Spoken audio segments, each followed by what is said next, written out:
Hi, my name is Ken Davidian, and welcome to Organization Theory in Space.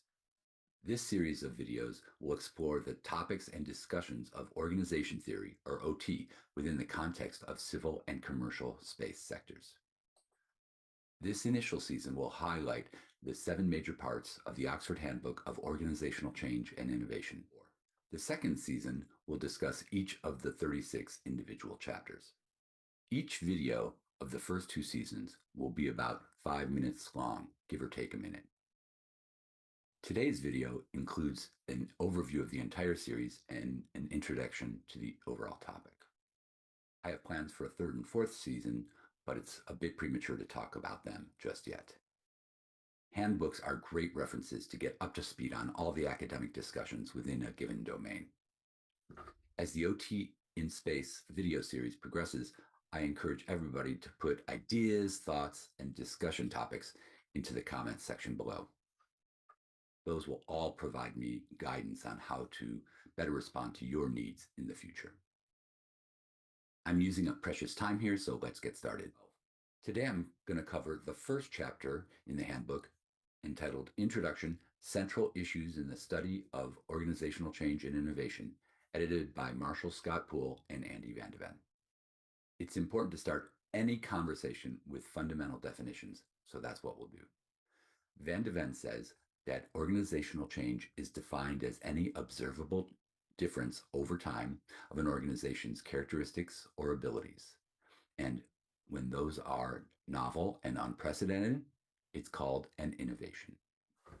In this handbook, organizational change is studied using process research methods and takes into consideration the concepts of levels of analysis, agency, and time. It's important to note that variance research methods investigate what change is occurring, and process research methods investigate how the change is occurring.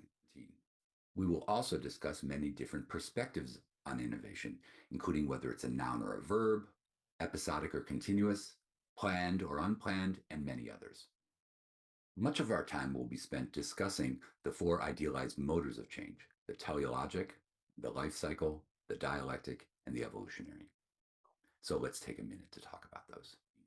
The teleologic motor is driven by a central agent that sets the long-term goals and then coordinates other actors to work together to achieve those goals. This is a very good way to efficiently use resources and produce a high-performing product. The dialectic motor is based on 2 ideas: the predominant idea called the thesis and a competing idea called the antithesis. After the competition, what results is something different than the original thesis or antithesis and is called the synthesis.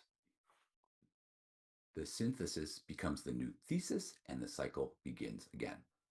The life cycle motor posits that an organization is born, begins growing, matures, then dies.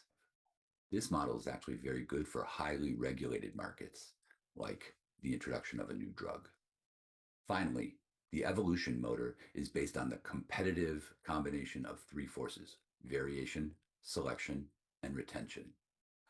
The variation force is related to the number of innovation sources, like companies. The selection force is related to the number and amount of independent funding sources, both public and private.